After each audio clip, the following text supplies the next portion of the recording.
Oh boy, we're gonna finish the book tonight.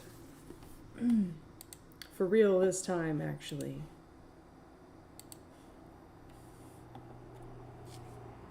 And I'm absolutely certain you could probably hear that big truck go by. Hopefully, well, we aren't gonna say anything about that. The trucks are going to be, it's just gonna happen. My windows are shut, there's nothing I can do. Hello, can you hear me? Okay, good, yeah. I opened up OBS tonight, and it wasn't hearing my mic. For some reason, my mic got switched off of my audio input, so yay.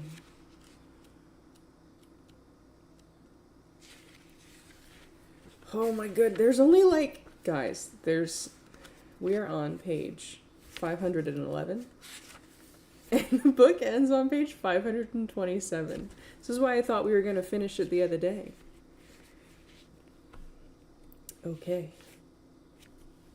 One last drink of water. Then I won't put it off any longer. Chapter 10, The Breaking of the Fellowship.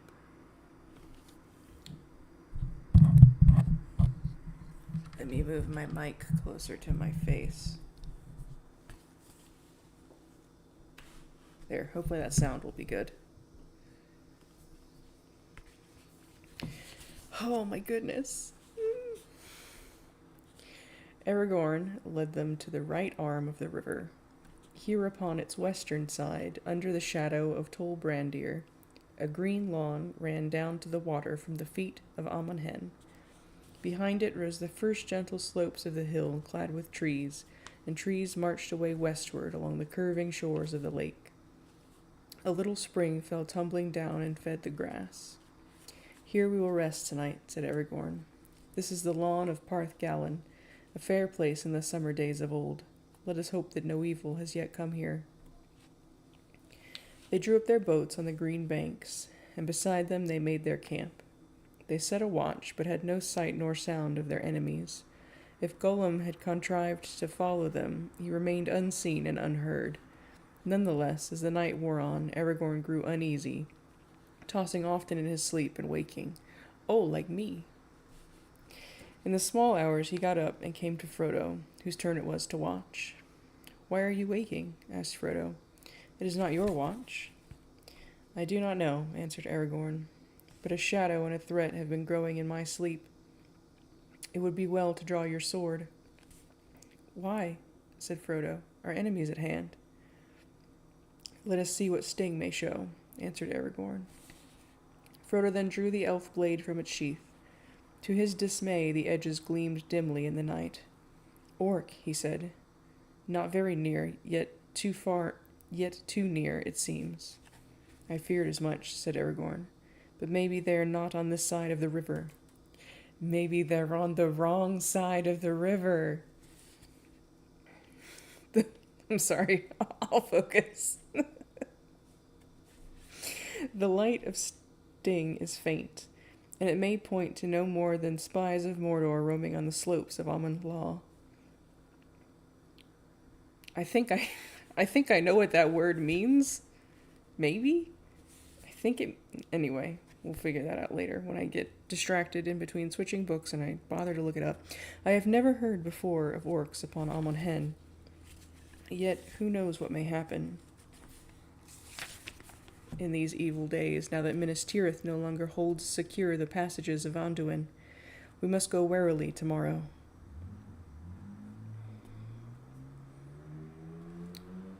Also, welcome, listeners. The day came like fire and smoke. Low in the east there were black bars of cloud like the fumes of a great burning. The rising sun lit them from beneath with flames of murky red, but soon it climbed above them into a clear sky. The summit of Tol Brandir was tipped with gold. Frodo looked out eastward and gazed at the tall island. Its sides sprang sheer out from the running water. High up above, the tall cliffs were steep slopes upon which trees climbed, mounting one head above another, and above them again were gray faces of inaccessible rock, crowned by a great spire of stone. Many birds were circling about it, but no sign of other living things could be seen. When they had eaten, Aragorn called the company together. "The day has come at last," he said, "the day of choice which we have long delayed. What shall now become of our company that has travelled so far in fellowship? Shall we turn west with Boromir and go to the wars of Gondor, or turn east to the fear and shadow? Or shall we break our fellowship and go this way and that, as each may choose? Whatever we do must be done soon. We cannot long halt here. The enemy is on the eastern shore, we know, but I fear that the orcs may already be on this side of the water." There was a long silence in which no one spoke or moved. "Well, Frodo," said Aragorn at last, "I fear that the burden is laid upon you. You are the bearer appointed by the council. Your own way you alone can choose. In this matter I cannot advise you. I am not Gandalf, and although I have tried to bear his part, I do not know what design or hope he had for this hour, if indeed he had any. Most likely it seems that if he were here now, the choice would still wait on you. Such is your fate." Frodo did not answer at once. Then he spoke slowly. "I know that haste is needed, yet I cannot choose. The burden is heavy. Give me an hour longer and I will speak. Let me be alone." Aragorn looked at him with kindly pity. "Very well, Frodo, son of Drogo," he said. "You shall have an hour, and you shall be alone. We will stay here for a while, but do not stray far out of the call." Frodo sat for a moment with his head bowed. Sam, who had been watching his master with great concern, shook his head and muttered, "Plain as a pikestaff it is, but it's no good Sam Gamgee puttin' in his spoke just now." Presently Frodo got up and walked away, and Sam saw that while the others restrained themselves and did not stare at him, the eyes of Boromir followed Frodo intently until he passed out of sight in the trees at the foot of Amon Hen. Ooh. Wandering aimlessly at first in the wood, not a good idea. Frodo found that his feet were leading him leading him towards the slopes of the hill. He came to a path, the dwindling ruins of a road of long ago. In steep places stairs of stone had been hewn, but now they were cracked and worn, and split by roots of trees. For some while he climbed, not caring which way he went, until he came to a grassy place. Rowan trees grew about it, and in the midst was a wide flat stone. The little upland lawn was open upon the east, and now filled with the early sunlight. Frodo halted and looked out over the river, far below him, to Tol Brandir, and the birds wheeling in the great gulf of air between him and the untrodden isle. The voice of Rauros was a mighty roaring mingled with a deep, throbbing boom. He sat down upon the stone and cupped his chin in his hands, staring eastwards but seeing little with his eyes. All that had happened since Bilbo left the Shire was passing through his mind, and he recalled and pondered everything that he could remember of Gandalf's words. Time went on, and still he was no nearer to a choice. Suddenly he awoke from his thoughts. A strange feeling came to him that something was behind him, that unfriendly eyes were upon him. He sprang up and turned, but all that he saw, to his surprise, was Boromir, and his face was smiling and kind. "I was afraid for you, Frodo," he said, coming forward. "If Aragorn is right and orcs are near, then none of us should wander alone, and you least of all. So much depends on you. And my heart, too, is heavy. May I stay now and talk a while, since I have found you? It would comfort me. Where there are so many, all speech becomes a debate without end, but two together may perhaps find wisdom." "You are kind," answered Frodo, "but I do not think that any speech will help me, for I know what I should do, but I am afraid of doing it, Boromir. Afraid." Boromir stood silent. Rauros roared endlessly on, as does the motorcycle. Yep.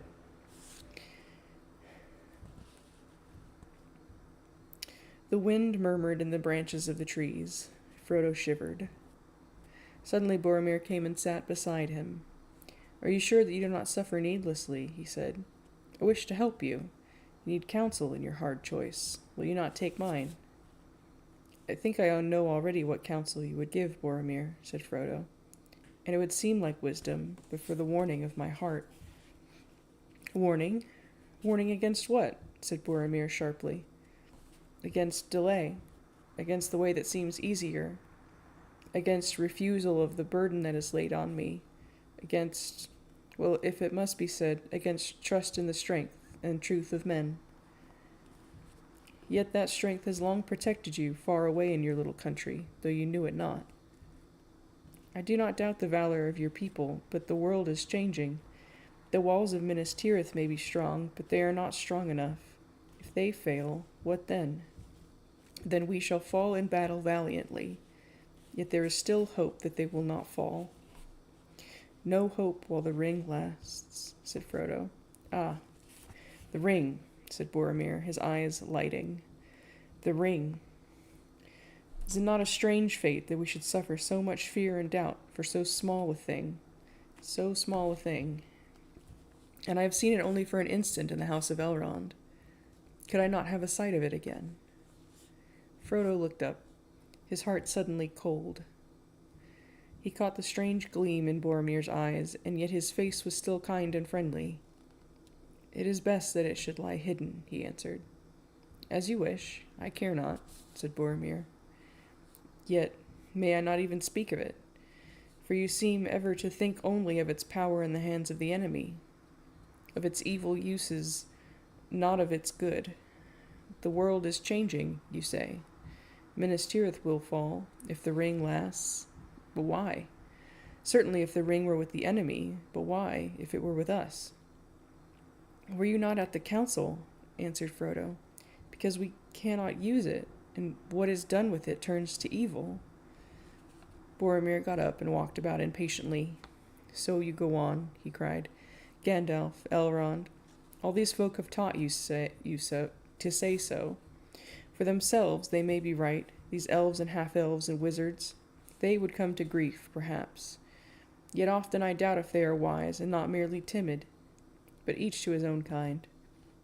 True-hearted men, they will not be corrupted. We of Minas Tirith have been staunch throughout the years of trial. We do not desire the power of wizard lords, only strength to defend ourselves, strength in a just cause. And behold, in our need, chance brings the light of the ring of power. It is a gift, I say, a gift to the foes of Mordor. It is mad not to use it, to use the power of the enemy against him. The fearless, the ruthless, these alone will achieve victory. What could not a warrior do in this hour, a great leader? What could not Aragorn do? Or if he refuses, why not Boromir? The ring would give me power of command. It's command with a capital C. How I would drive the hosts of Mordor, and all men would flock to my banner." Boromir strode up and down, speaking ever more loudly, as he almost seemed to have forgotten Frodo, while his talk dwelt on walls and weapons, and the mustering of men, and he drew plans for great alliances and glorious victories to be. And he cast down Mordor, and became himself a mighty king, benevolent and wise.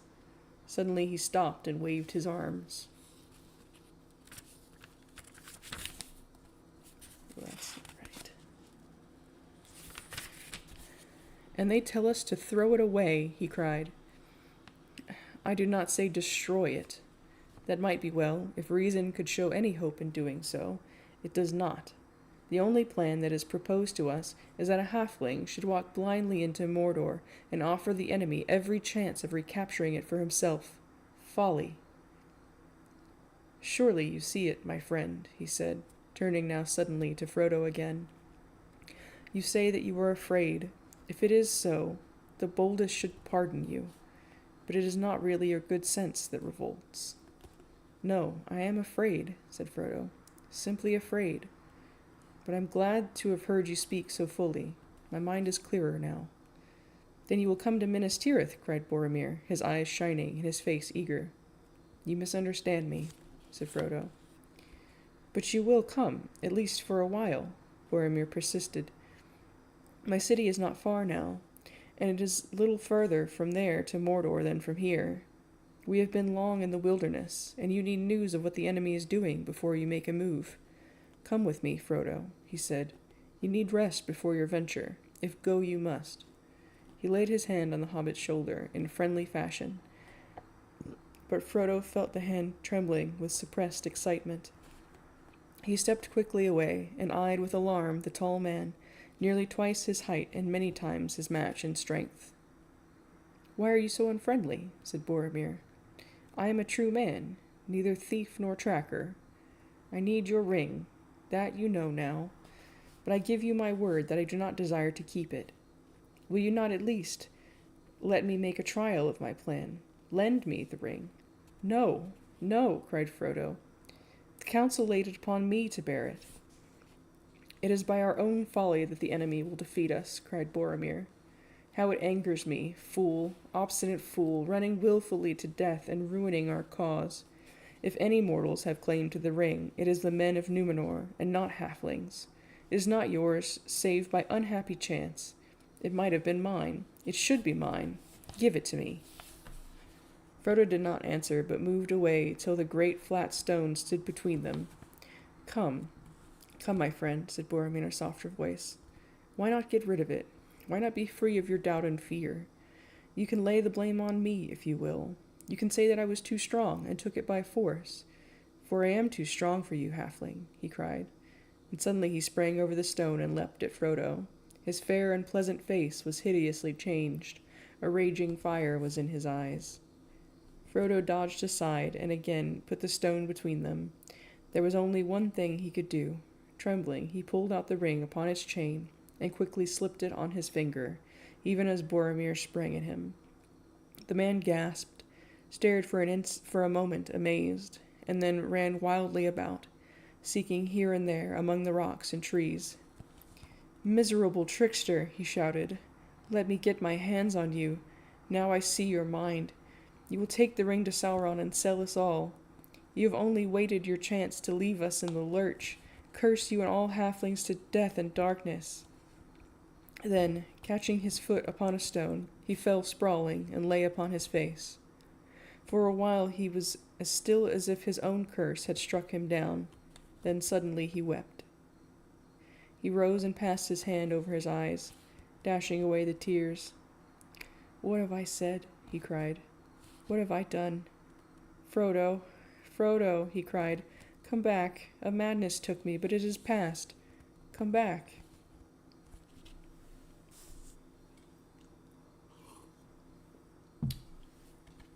There was no answer.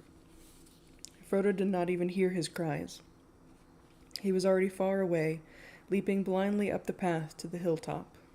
Terror and grief shook him, seeing in his thought the mad, fierce face of Boromir and his burning eyes. Soon he came out alone on the summit of Amon Hen and halted, gasping for breath.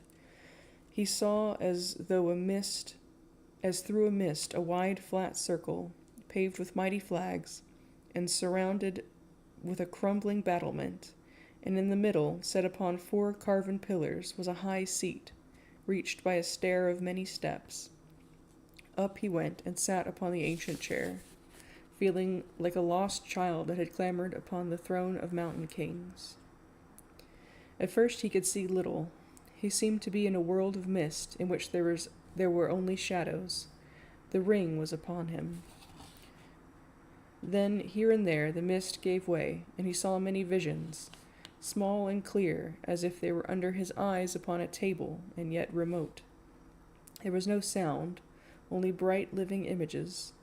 The world seemed to have shrunken and fallen silent. He was sitting upon the seat of seeing, on Amon Hen, the hill of the eye of the men of Númenor. Eastward he looked into wide uncharted lands, nameless plains, and forests unexplored. Northward he looked, and the great river lay like a ribbon beneath him, and the misty mountains stood small and hard as broken teeth. Westward he looked, and saw the broad pastures of Rohan, and Orthanc, the pinnacle of Isengard, like a black spike. Southward he looked, and below his very feet the great river curled like a toppling wave and plunged over the falls of Rauros into a foaming pit. A glimmering rainbow played upon the fume. In Ethir Anduin he saw the mighty delta of the river, and myriads of sea birds whirling like a white dust in the sun, and beneath them a green and silver sea rippling in endless lines. But everywhere he looked he saw the signs of war. The misty mountains were crawling like ant hills. Orcs were issuing out of 1,000 holes. Under the boughs of Mirkwood there was deadly strife of elves and men and fell beasts. The land of the Beornings was aflame. A cloud was over Moria. Smoke rose on the borders of Lorien. Horsemen were galloping on the grass of Rohan. Wolves poured from Isengard. From the havens of Harad, ships of war were put out to sea. And out of the east, men were moving endlessly, swordsmen, spearmen, bowmen, upon horses, chariots of chieftains, and laden wains. All the power of the Dark Lord was in motion. Then, turning south again, he beheld Minas Tirith. Far away it seemed, and beautiful. White-walled, many-towered, proud and fair upon its mountain seat. Its battlements glittered with steel, and its turrets were bright with many banners. Hope leapt in his heart. But again, Minas Tirith was another fortress. But against Minas Tirith was set another fortress, greater and more strong. Thither, eastward, unwilling his eye was drawn.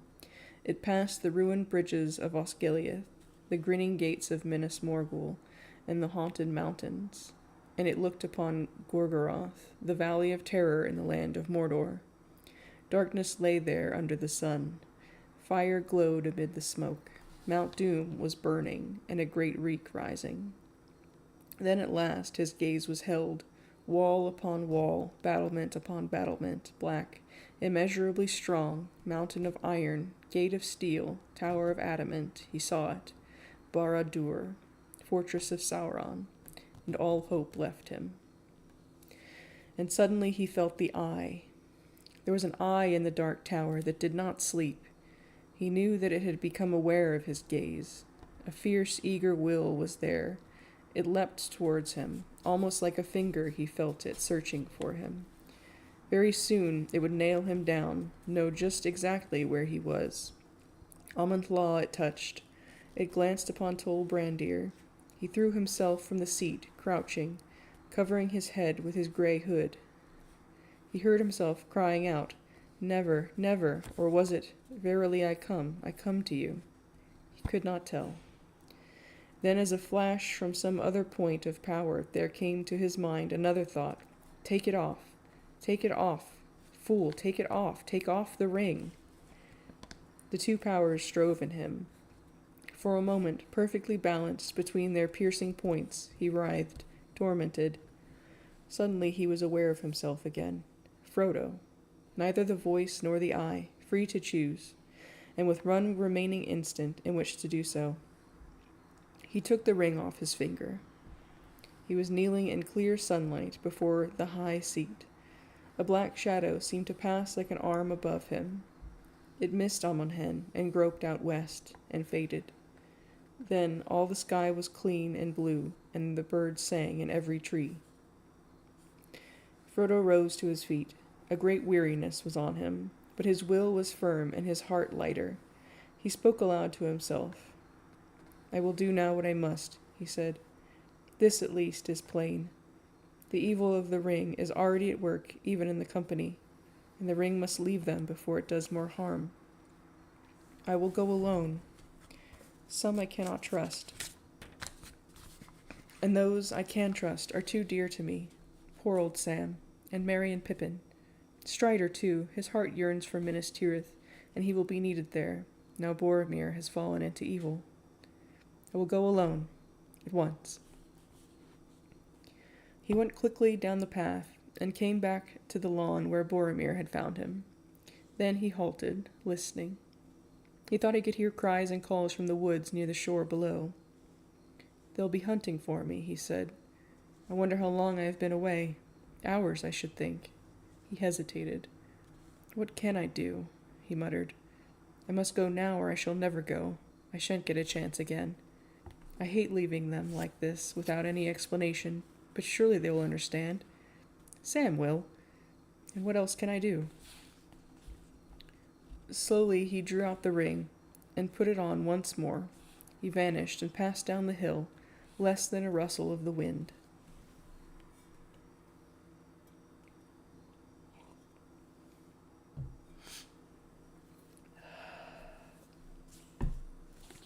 The others remained long by the riverside.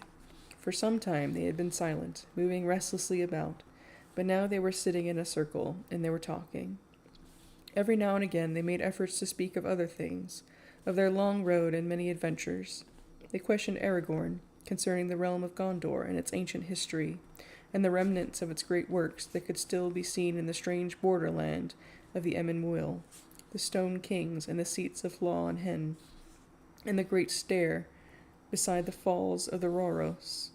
But always their thoughts and words strayed back to Frodo and the ring. What would Frodo choose to do? Why was he hesitating? He is debating which course is the most desperate, I think, said Aragorn. And well he may. It is now more hopeless than ever for the company to go east, since we have been tracked by Gollum, and must fear that the secret of our journey is already betrayed. But Minas Tirith is no nearer to the fire and the destruction of the burden. We may remain there for a while, and make a brave stand, but the Lord Denethor and all his men cannot hope to do what even Elrond said was beyond his power, either to keep the burden secret or to hold it off the full might of the enemy when he comes to take it. Which way would any of us choose in Frodo's place? I do not know. Now indeed we miss Gandalf most. Grievous is our loss, said Legolas. Yet we must needs make up our minds without his aid. Why cannot we decide and so help Frodo? Let us call him and then vote. I should vote for Minas Tirith. And so should I, said Gimli. We, of course, were only sent to help the bearer along the road, to go no further than we wished, and none of us is under any oath or command to seek Mount Doom. Hard was my parting from Lothlorien, yet I have come so far, and I say this. Now we have reached the last choice. It is clear to me that I cannot leave Frodo. I would choose Minas Tirith, but if he does not, then I follow him. And I too will go with him, said Legolas. It would be faithless now to say farewell. It would indeed be a betrayal if we all left him, said Aragorn. But if he goes east, then all need not go with him, nor do I think that all should. That venture is desperate, as much as for 8, as for 3 or 2, or 1 alone. If you would let me choose, then I should appoint 3 companions, Sam, who could not bear it otherwise, and Gimli, and myself. Boromir will return to his own city, where his father and his people need him, and with him the others should go, or at least Meriadoc and Peregrine, if Legolas is not willing to leave us. That won't do at all, cried Merry. We can't leave Frodo. Pippin and I always intended to go wherever he went, and we still do. We did not realize what that would mean. It seemed different so far away in the Shire or in Rivendell. It would be mad and cruel to let Frodo go to Mordor. Why can't we stop him? We must stop him, said Pippin. And that is what he's worrying about, I am sure. He knows we shan't agree to his going east. He doesn't like to ask anyone to go with him, the poor old fellow. Imagine it, going off to Mordor alone. Pippin shuddered. But the dear, silly old hobbit, he ought to know that he hasn't got to ask. He ought to know that if we can't stop him, we shan't leave him. Aw, Pippin. Begging your pardon, said Sam. I don't think you understand my master at all. He isn't hesitating about which way to go. Of course not. What's the good of Minas Tirith anyway? To him, begging your pardon, Master Boromir, he added, and turned. It was then that they discovered that Boromir, who at first had been sitting silent on the outside of the circle, was no longer there. Now where's he got off to? Cried Sam, looking worried. He's been a bit queer lately, to my mind. But anyway, he's not in this business. He's off to his home, as he always said, and no blame to him. But Mr. Frodo, He knows that he's got to find the cracks of doom, if he can, but he's afraid. Now it's come to the point he's just plain terrified. That's what his trouble is. Of course he's had a bit of schooling, so to speak, we all have, since we left home, or he'd be so terrified he'd just fling the ring in the river and bolt. But he's still too frightened to start. And he isn't worrying about us either, whether we'll go along with him or no. He knows we mean to. That's another thing that's bothering him.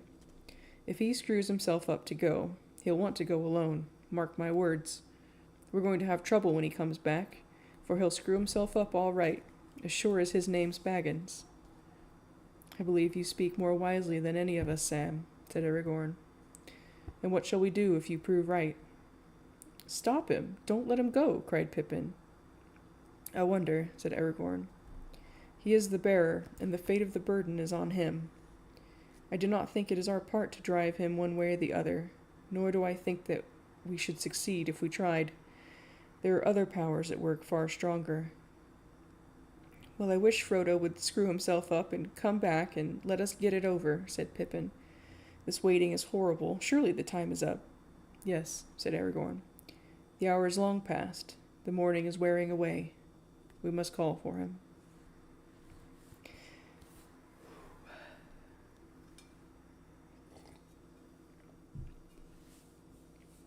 At that moment, Boromir reappeared.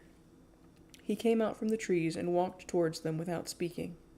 His face looked grim and sad.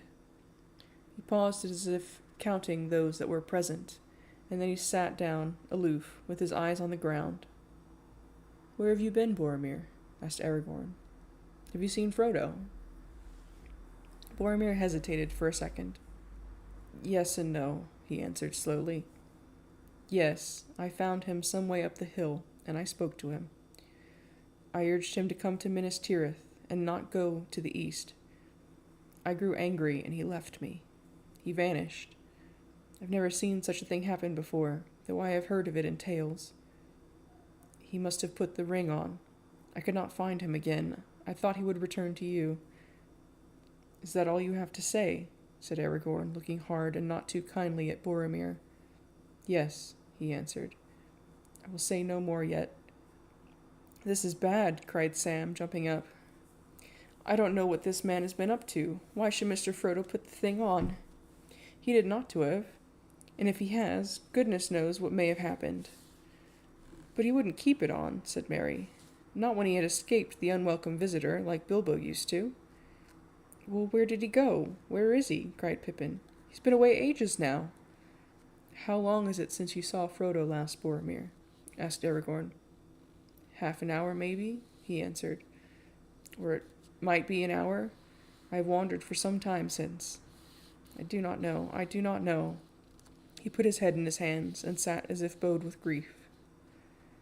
"An hour since he vanished," shouted Sam. "We must try and find him at once. Come on." "Wait a moment," cried Aragorn. "We must divide up into pairs and arrange. Here. Hold on. Wait." It was no good. They took no notice of him. Sam had dashed off first. Merry and Pippin had followed, and were already disappearing westward into the trees by the shore, shouting "Frodo, Frodo," in their clear, high hobbit voices. Legolas and Gimli were running. A sudden panic or madness seemed to have fallen upon the company. "We shall all be scattered and lost," groaned Aragorn. "Boromir, I do not know what part you have played in this mischief, but help now. Go after those two young hobbits and guard them, at the least, even if you cannot find Frodo. Come back to this spot if you find him, or any traces of him. I shall return soon."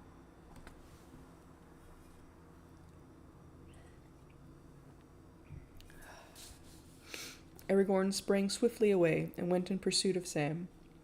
Just as he reached the little lawn among the rowans, he overtook him, toiling uphill, panting and calling, "Frodo!" "Come with me, Sam," he said. "None of us should be alone. There is mischief about. I feel it. I'm going back to the top at the seat of Amon Hen to see what may be seen. And look, it is as my heart guessed. Frodo went this way. Follow me and keep your eyes open." He sped up the path. Sam did his best, but he could not keep up with Strider the ranger, and soon fell behind. He had not gone far before Aragorn was out of sight ahead. "Good job! Good job, Strider!" Sam stopped and puffed. Suddenly he clapped his hand to his head. "Whoa, Sam Gamgee," he said aloud. "Your legs are too short, so use your head." "Let me see now. Boromir isn't lying. That's not his way. But he hasn't told us everything. Something scared Mr. Frodo badly. He screwed himself up to the point sudden. He made up his mind at last. To go. Where to? Off east? Not without Sam? Yes, without even his Sam. That's hard. Cruel hard." Sam passed his hand over his eyes, brushing away the tears. "Steady, Gamgee," he said. "Think if you can. He can't fly across rivers, and he can't jump waterfalls. He's got no gear. So he's got to get back to the boats. Back to the boats, back to the boats, Sam, like lightning." On his short little hobbit legs. Aw. Sam turned and bolted back down the path. He fell and cut his knees. Up he got and ran on. He came to the edge of the lawn of Parth Galen by the shore, where the boats were drawn up out of the water. No one was there. There seemed to be cries in the woods behind, but he did not heed them. He stood gazing for a moment, stock still, gaping. A boat was sliding down the bank, all by itself. With a shout, Sam raced across the grass. The boat slipped into the water. "Coming, Mr. Frodo, coming," called Sam, and flung himself from the bank, clutching at the departing boat. He missed it by a yard. With a cry and a splash, he fell face downward into deep, swift water. Gurgling, he went under, and the river closed over his curly head. An exclamation of dismay came from the empty boat. A paddle swirled, and the boat put about. Frodo was just in time to grasp Sam by the hair as he came up, bubbling and struggling. Fear was staring in his round brown eyes. "Up you come, Sam, my lad," said Frodo. "Now take my hand." "Save me, Mr. Frodo," gasped Sam. "I'm drowned. I can't see your hand."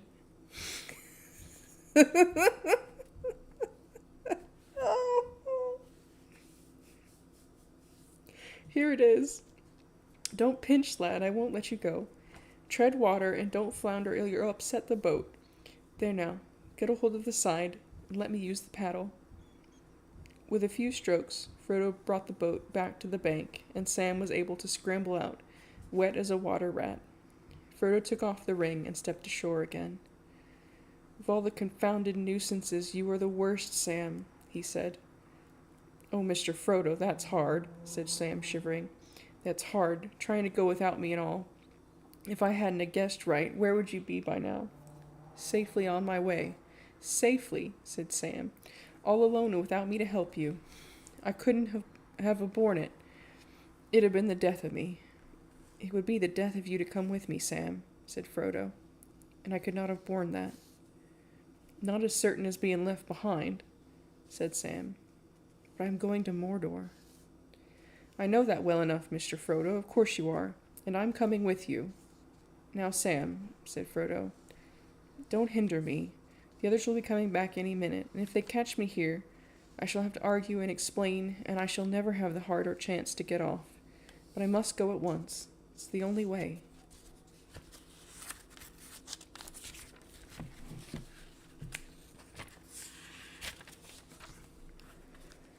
"Of course it is," answered Sam.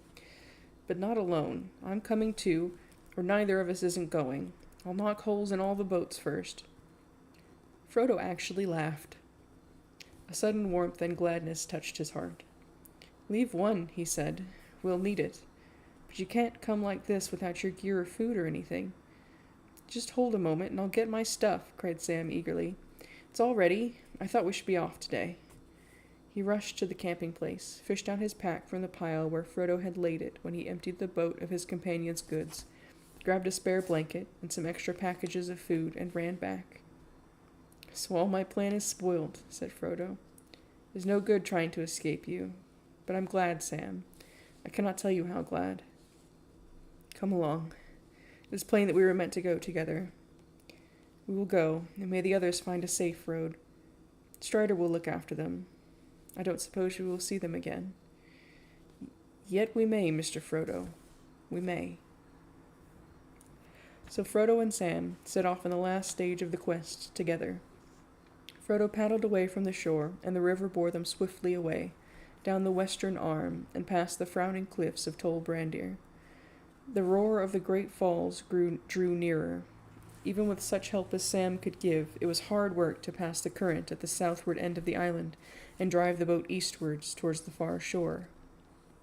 At length they came to land again upon the southern slopes of Amantlal, where they found a shelving shore, and they drew the boat out high above the water and hid it as well as they could behind a great boulder. Then, shouldering their burdens, they set off, seeking a path that would bring them over the grey hills of the Emyn and down into the land of shadow.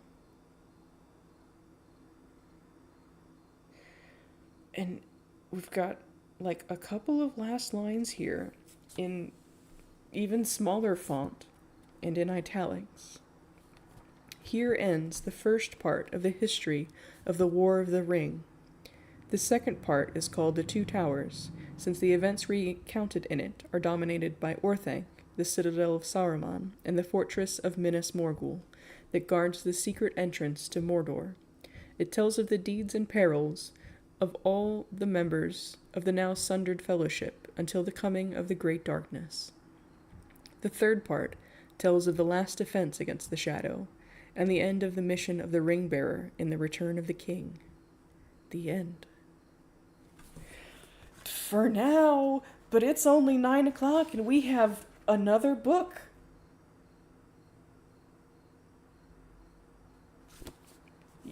Woo! Dang. That was intense. I remembered it being like that.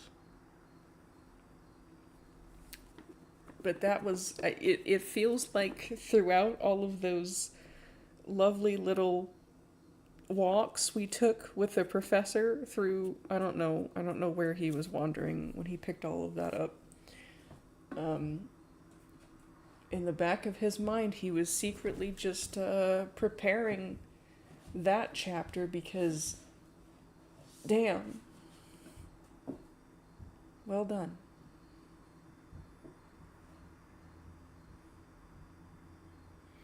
Yes. Yeah. Yeah. Yeah, pretty much. Ooh. I have to take a picture of the new book. Oh, I'll have to do that maybe in the morning if the sun is nice. The book that you see on my screen is the actual copy that I am reading from. The one of the Two Towers, I think, has a really haunting watercolor of what is probably Fangorn Forest. There's like black in the background, but all the trees are just kind of this like soft misty green. You'll see it next week if I read next week. Hopefully I will. Guys, I'm dying buried in my freaking grad school applications. It's actually killing me.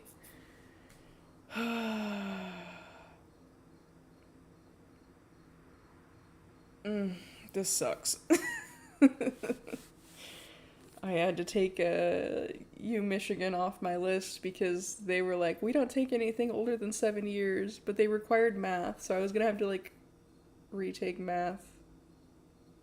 And they were also the most expensive one on my list. And I had 7, so I just took them off. Okay. Enough of that depressing thought. Let's get back into the Two Towers.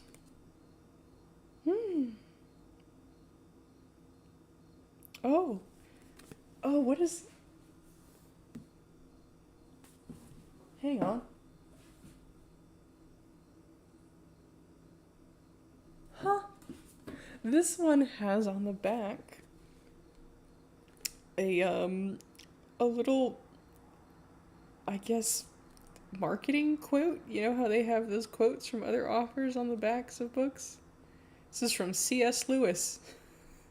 Two Towers is the second volume of The Lord of the Rings. Here are beauties which pierce like swords and burn like cold iron. Here is a book that will break your heart. Good beyond hope. I mean, that's what my little stream says today.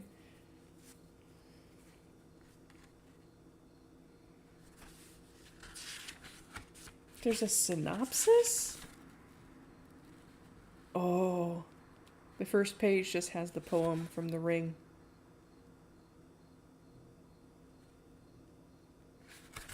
A synopsis? Should we read the synopsis? Oh, it's only one page.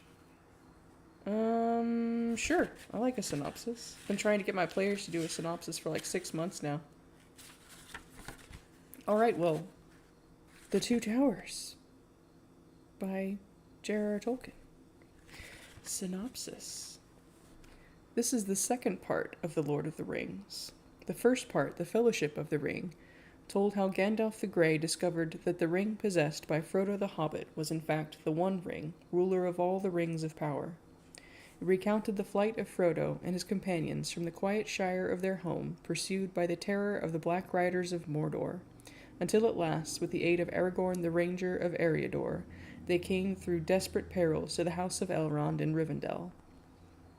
There was held the great council of Elrond, at which it was decided to attempt the destruction of the ring, and Frodo was appointed the ring-bearer. The companions of the ring were then chosen, who were to aid him in his quest, to come if he could. This is a just long sentence, we just hit a colon. To come if he could to the mountains of fire in Mordor, the land of the enemy himself, where alone the ring could be unmade. Breath. In this fellowship were Aragorn and Boromir, son of the Lord of Gondor, representing men, Legolas, son of the Elven King of Mirkwood, for the elves, Gimli, son of Glóin, of the Lonely Mountain, for the dwarves, Frodo with his servant Samwise, and his 2 young kinsmen, Meriadoc and Peregrine, for the hobbits, and Gandalf the Grey. The companions journeyed in secret far from Rivendell in the north, until, baffled in their attempt to cross the high paths of Caradhras in winter, they were led by Gandalf through the hidden gate and entered into the vast mines of Moria, seeking a way beneath the mountains. There Gandalf, in battle with the dreadful spirit of the underworld, fell into the dark abyss. But Aragorn, now revealed as the hidden heir of the ancient king of the west, led the company on from the east gate of Moria, through the elvish land of Lorien, and down the great river Anduin, until they came to the falls of Rauros. Already they had become aware that their journey was watched by spies, and that the creature Gollum, who had once possessed the ring and still lusted for it, was following their trail. It now became necessary for them to decide whether they should turn east to Mordor, or should go on with Boromir to the aid of Minas Tirith, chief city of Gondor, in the coming war, or should divide. When it became clear that the ring-bearer was resolved to continue his hopeless journey to the land of the enemy, Boromir attempted to seize the ring by force. The first part ended with the fall of Boromir to the lure of the ring, as Sar said, just instantly. Oh, how the uncorruptible corrupt, indeed. The first part ended with the fall of Boromir to the lure of the ring, with the escape and disappearance of Frodo and his servant Samwise, and the scattering of the remainder of the Fellowship by a sudden attack of orc soldiers. Come to what? Did we miss something? Guys, did I miss something? I didn't miss anything. We read all the way to the italics text. What? Huh? Okay.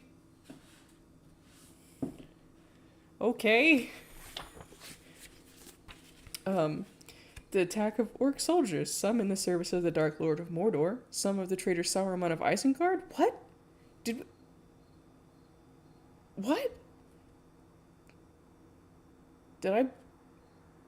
Anyway, the quest of the ring-bearer seemed already overtaken by disaster.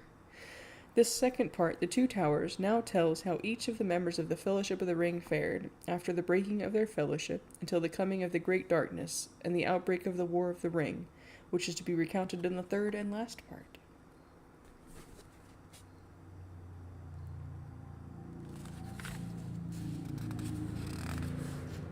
We've got Chapter 1, The Departure of Boromir, starting on page 17, but we're on page 11. So we have a map, we have book 3, and then I guess we come to, page 17. Chapter 1, The Departure of Boromir.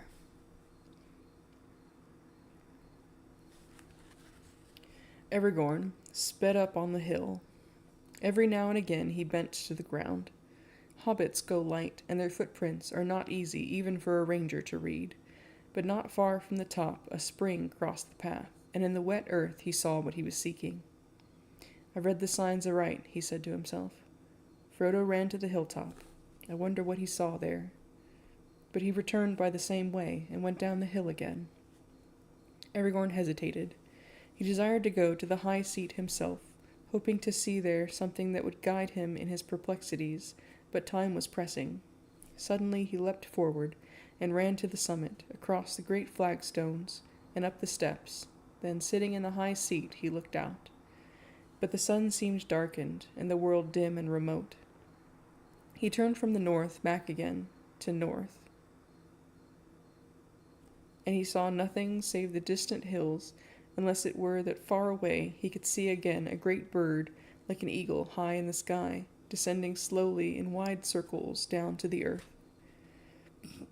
Even as he gazed, his quick ears caught sounds in the woodlands below, on the west side of the river. He stiffened. There were cries, and among them, to his horror, he could distinguish the harsh voices of orcs. Then suddenly, with a deep-throated call, a great horn blew, and the blasts of it smote the hills and echoed in the hollows, rising in a mighty shout above the roaring of the falls. "The horn of Boromir," he cried. "He's in need." He sprang down the steps and away, leaping down the path. "Alas, an ill fate is on me this day, and all that I do goes amiss. Where is Sam?" As he ran, the cries came louder, but fainter now, and desperately the horn was blowing. Fierce and shrill rose the yells of the orcs, and suddenly the horn calls ceased. Aragorn raced down the last slope. Before he could reach the hill's foot, the sounds died away, and as he turned to the left and ran towards them, they retreated, until at last he could hear them no more. Drawing his bright sword and crying, "Elendil, Elendil," he crashed through the trees. A mile, maybe, from Parth Galen, in the little glade not far from the lake, he found Boromir. He was sitting with his back to a great tree, as if he was resting, but Aragorn saw that he was pierced with many black-feathered arrows. His sword was still in his hand, but it was broken near the hilt. His horn cloven in two was at his side. Many orcs lay slain, piled all about him and at his feet. Aragorn knelt beside him. Boromir opened his eyes and strove to speak. At last slow words came. "I tried to take the ring from Frodo," he said. "I'm sorry. I have paid." His glance strayed to his fallen enemies. 20 at least lay there. "They have gone, the halflings. The orcs have taken them. I think they are not dead. Orcs bound them." He paused, and his eyes closed wearily. After a moment he spoke again. "Farewell, Aragorn. Go to Minas Tirith and save my people. I have failed." "No," said Aragorn, taking his hand and kissing his brow. "You have conquered. Few have gained such a victory. Be at peace. Minas Tirith shall not fall." Boromir smiled. "Which way did they go? Was Frodo there?" said Aragorn. But Boromir did not speak again.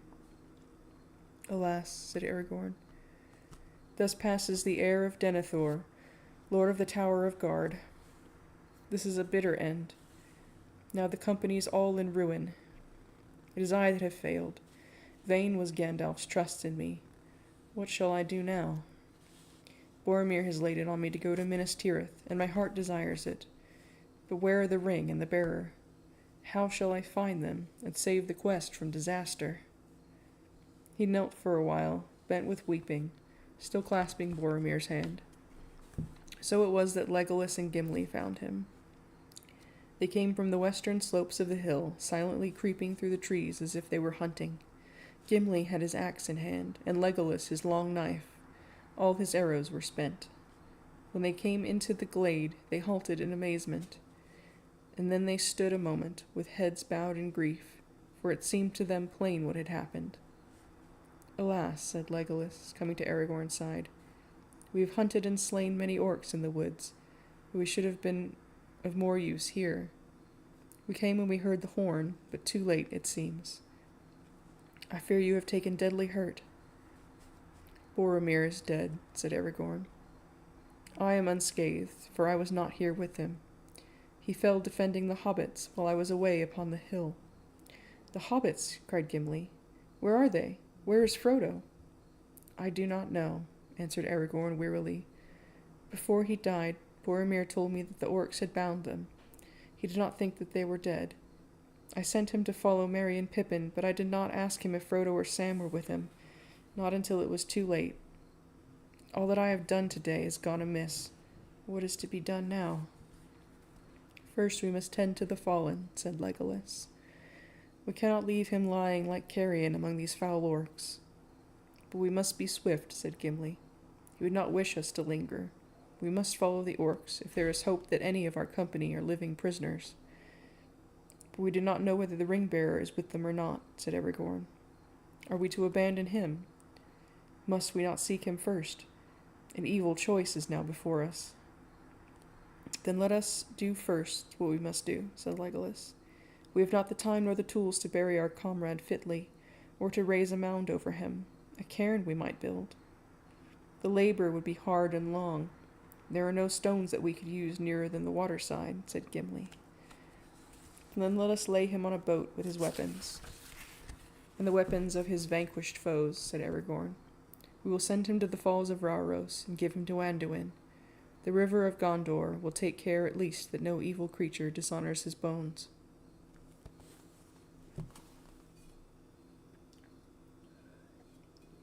Oh, Boromir. Quickly they searched the bodies of the orcs, gathering their swords and cloven helms and shields into a heap. See, cried Aragorn, here we find tokens. He picked out from the pile of grim weapons 2 knives, leaf-bladed, damasked in gold and red, and searching further he found also the sheaths, black, set with small red gems. No orc tools these, he said. They were borne by the hobbits. Doubtless the orcs despoiled them, but feared to keep the knives, knowing them for what they are, the work of Westerness, wound about with spells for the bane of Mordor. Well now, if they still live, our friends are weaponless. I will take these, hoping against hope to give them back. And I, said Legolas, will take all the arrows that I can find, for my quiver is empty. He searched in the pile and on the ground about, and found not a few that were undamaged, and longer in the shaft than such arrows as the orcs were accustomed to use. He looked at them closely, and Aragorn looked on the slain, and he said, Here lie many that are not folk of Mordor.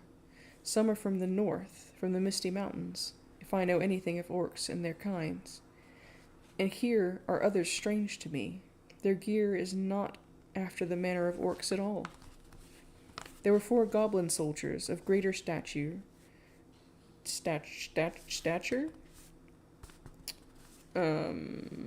with thick legs and large hands. They were armed with short, broad-bladed swords, not with the curved scimitars usual with orcs. And they had bows of yew, in length and shape like the bows of men. Upon their shields they bore a strange device, a small white hand in the center of a black field, and on the front of their iron helms was set an S rune, wrought in some white metal. I have not seen these tokens before, said Aragorn. What do they mean? S is for Sauron, said Gimli. That is easy to read. Nay, said Legolas, Sauron does not use the elf runes. Neither does he use his right name, nor permit it to be spelt or spoken, said Aragorn. And he does not use white. The orcs in the service of Barad-dûr use the sign of the red eye. He stood for a moment and thought. S is for Sauron, I guess, he said at length. There is evil afoot in Isengard, and the west is no longer safe. It is as Gandalf feared. By some means the traitor Sauron has had news of our journey. It is likely, too, that he knows of Gandalf's fall. Pursuers from Moria may have escaped the vigilance of Lorien, and they may have avoided that land and come to Isengard by other paths. Orcs travel fast, but Saruman has many ways of learning news. Do you remember the birds? Well, we have no time to ponder riddles, said Gimli. Let us bear Boromir away. But after that we must guess the riddles, if we are to choose our course rightly, answered Aragorn. Maybe there is no right choice, said Gimli.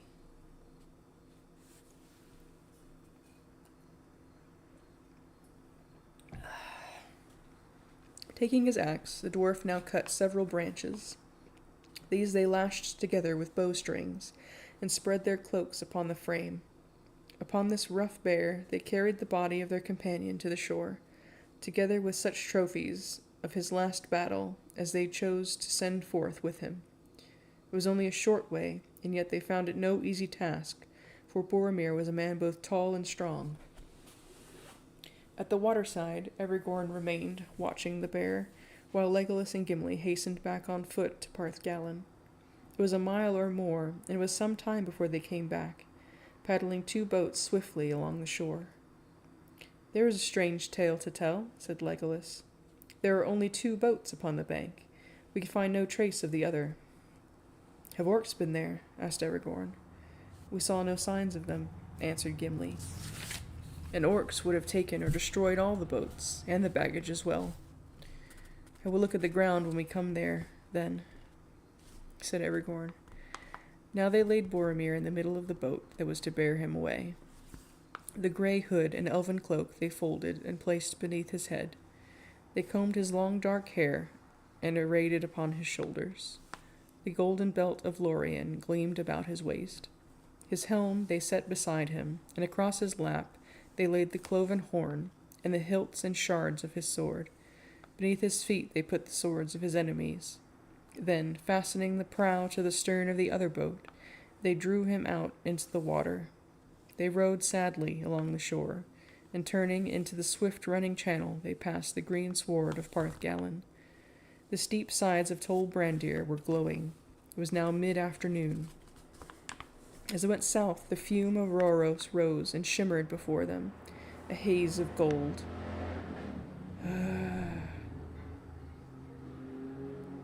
Those are the ones that I really...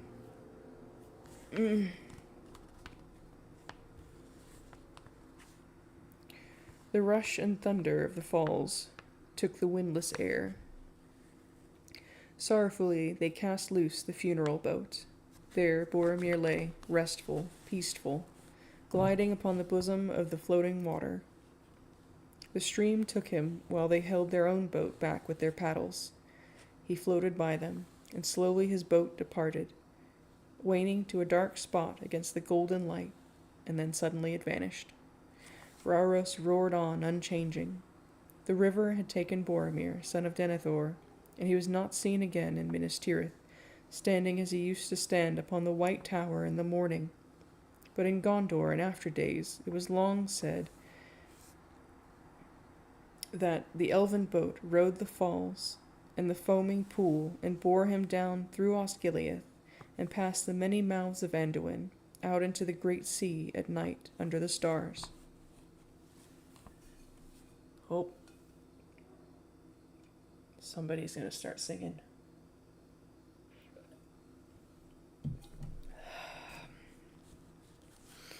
For a while the 3 companions remained silent, gazing after him. Then Aragorn spoke. They will look for him from the White Tower, he said, but he will not return from mountain or from sea. Then slowly he began to sing. Through Rohan, over fen and field where the long grass grows, the west wind comes walking, and about the walls it goes. What news from the west, O wandering wind, do you bring to me tonight? Have you seen Boromir the Tall by moon or by starlight? I saw him ride over 7 streams, over waters wide and grey. I saw him walk in empty lands until he passed away. Into the shadows of the north, I saw him then no more. The north wind may have heard the horn of the son of Denethor. O Boromir, from the high walls westward I looked afar, but you came not from the empty lands where no men are. Then Legolas sang, From the mouths of the sea the south wind flies, from the sand hills and the stones. The wailing of the gulls it bears, and at the gate it moans. What news from the south, O sighing wind, do you bring to me at eve? Where now is Boromir the fair? He tarries, and I grieve. I ask not of me, where doth he dwell? So many bones there lie. On the white shores, and the dark shores, under the stormy sky. So many have passed down Anduin to find the flowing sea. Ask of the north wind, news of them the north wind sends to me. That's actually a cool line. O Boromir, beyond the gate the seaward road runs south. But you came not with the wailing gulls from the grey sea's mouth. Then Aragorn sang again. From the gate of kings the north wind rides, and past the roaring falls, and clear and cold about the tower its loud horn calls. What news from the north, O mighty wind, do you bring to me today? What news of Boromir the bold, for he is long away? Beneath Amon Hen I heard his cry. There many foes he fought. His cloven shield, his broken sword, they do the water bought. I don't understand. His head so proud, his face so fair, his limbs they laid to rest, and Rauros, golden Rauros falls, bore him upon its breast. O Boromir, the tower of the guard shall ever northward gaze, to Rauros, golden Rauros falls until the end of days. So they ended. Then they turned their boat, and drove it with all the speed they could against the stream back to Parth Galen. You left the east wind to me, said Gimli, but I will say naught of it. That is as it should be, said Aragorn. In Minas Tirith they endure the east wind, but they do not ask it for tidings. But now Boromir has taken his road, and we must make haste to choose our own. He surveyed the green lawn, quickly but thoroughly, stooping often to the earth. No orcs have been on this ground, he said. Otherwise nothing can be made out for certain. All our footprints are here, crossing and recrossing. I cannot tell whether any of the hobbits have come back since the search for Frodo began. He returned to the bank, close to where the rill from the spring trickled out into the river. There are some clear prints here, he said. A hobbit waded out into the water and back, but I cannot say how long ago. How, then, do you read this riddle? Asked Gimli. Aragorn did not answer at once, but went back to the camping place and looked at the baggage. 2 packs are missing, he said. One is certainly Sam's. It was rather large and heavy. This, then, is the answer. Frodo has gone by boat, and his servant has gone with him. Frodo must have returned while we were away. I met Sam going up the hill and told him to follow me, but plainly he did not do so. He guessed his master's mind, and came back here before Frodo had gone. He did not find it easy to leave Sam behind. But why should he leave us behind, and without a word? Said Gimli. That was a strange deed. And a brave deed, said Aragorn. Sam was right, I think. Frodo did not wish to lead any friend to death with him in Mordor, but he knew that he must go himself. Something happened after he left us that overcame his fear and doubt. Maybe hunting orcs came on him, and he fled, said Legolas. He fled, certainly, said Aragorn, but not, I think, from orcs. What he thought was the cause of Frodo's sudden resolve and flight, Aragorn did not say. The last words of Boromir he long kept secret. Well, so much at least is now clearer, said Legolas. Frodo is no longer on this side of the river. Only he can have taken the boat, and Sam is with him. Only he would have taken his pack. Our choice, then, said Gimli, is either to take the remaining boat and follow Frodo, or else follow the orcs on foot. There is little hope either way. We've already lost precious hours. Let me think, said Aragorn. And now I may make a right choice, and change the evil fate of this unhappy day. He stood silent for a moment. I will follow the orcs, he said at last. I would have guided Frodo to Mordor, and gone with him to the end, but if I see him now in the wilderness, I must abandon the captives to torment and death. My heart speaks clearly at last. The fate of the bearer is in my hands no longer. The company has played its part. Yet we that remain cannot forsake our companions while we have strength left. Come. We will go now. Leave all that can be spared behind.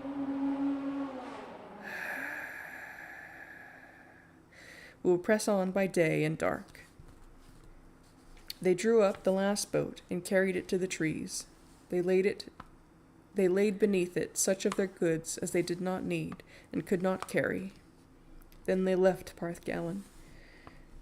The afternoon was fading as they came back to the glade where Boromir had fallen. There they picked up the trail of the orcs. It needed little skill to find. No other folk make such a trampling, said Legolas. It seems their delight to slash and beat down growing things that are not even in their way. But they go with a great speed for all that, said Aragorn. And they do not tire, and later we may have to search for our path in bare, hard lands. Well, after them, said Gimli. Dwarves too can go swiftly, and they do not tire sooner than orcs. But it will be a long chase. They have a long start. Yes, said Aragorn. We shall all need the endurance of dwarves. But come. With hope or without hope, we will follow the trail of our enemies, and woe to them if we prove the swifter. We will make such a chase as shall be counted a marvel among the three kindreds, elves, dwarves, and men, forth the 3 hunters. Like a deer he sprang away. Through the trees he sped. On and on he led them, tireless and swift, now that his mind was at last made up.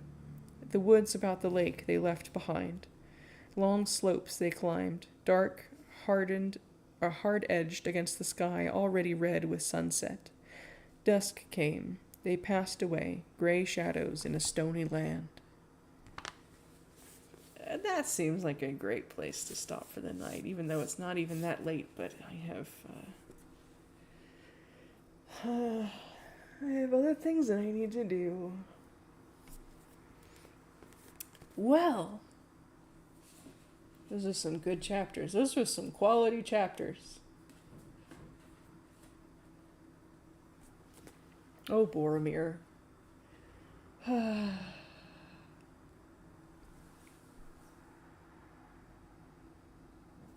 Yep. Man, it feels like I want to say something regarding Boromir, but it also is like I'm not going to be able to put it to tune, let alone rhyme.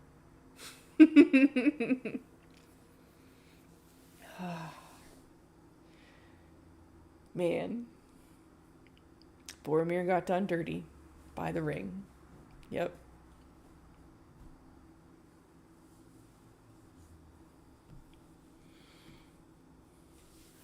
Part of me wants to flip back through it now that I've got yakking time. Okay.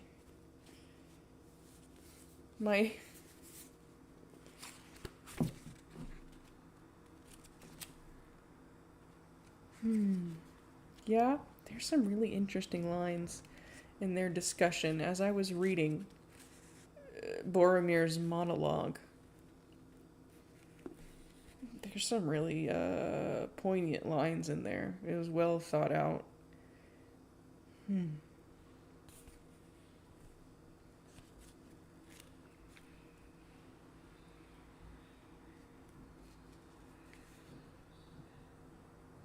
just looking for that one thing that I think I actually have something worth saying about.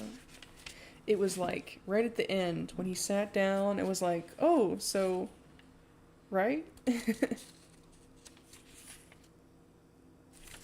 Where is it?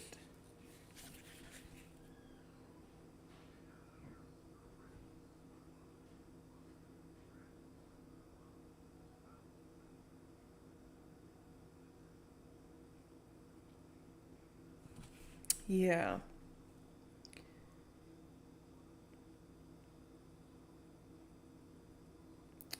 It was... He was going over his yakking about his plan about the only plan that is proposed to us is that a halfling should walk blindly into Mordor and offer the enemy every chance of recapturing it for himself. Folly. Surely you see... Will you stop?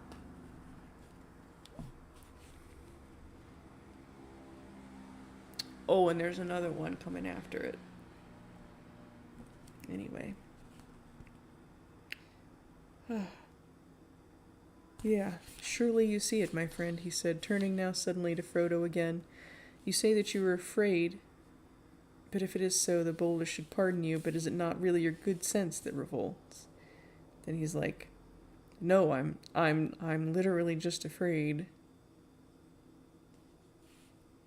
And, but I am glad to have heard you speak so fully. My mind is clearer now. And then immediately we all just understand. Then you will come to Minas Tirith, Boromir cried. He's just hearing, like, what he wants to hear. Or maybe what the ring wants him to hear. I was watching a interesting and pretty well done, but like kind of dark video on YouTube that the guy was reading The Two Towers at the time, and he recommends to give it a read if you know how to read. But one of the things he brings up is like the three Theoden, Saruman, and Denethor are all like, they're like the old leaders who have been basically listening to this let's say 24-hour bullshit through the Palantir for at least two of them. Although Theoden, I can't remember what he said about Theoden, but yeah. And how it's just like basically corrupted their brains. And they have like different kind of takes on the despair, the Mordor despair. So that will be an interesting thing to remember, to look for once we start meeting these characters. Yeah. Good job. I can't say that I'm like surprised, because I do I remember it being good for a reason. But it's still very striking to read again. Good stuff. Good stuff. I actually I really enjoy all three of them, but I'm really excited for some of the events that we're gonna get to read in the Two Towers. I always really enjoyed that movie a lot. I don't know. I just felt it had a good amount of kind of forward drive from the three hunters, and then like random bullshit happening with the hobbits, all of them. Yeah, I'm excited. This is gonna be really fun. And with that, what are we gonna do next? What's the next chapter name? The Riders of Rohan, I believe. Yep, chapter 2, Riders of Rohan. We'll pick that up next time I read. Hopefully next week, but I don't have any other thing to do, so maybe we'll see. We'll see how my applications go. I wanted to have them done this weekend. Who knows? Wish me luck. I need it. Okay.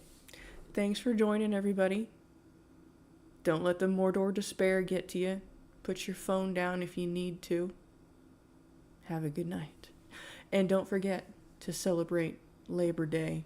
And if you can, and take the time to have a good rest and a good weekend that the laborers of the past fought hard for us to have the rights to have. Yeah. Good night, everybody.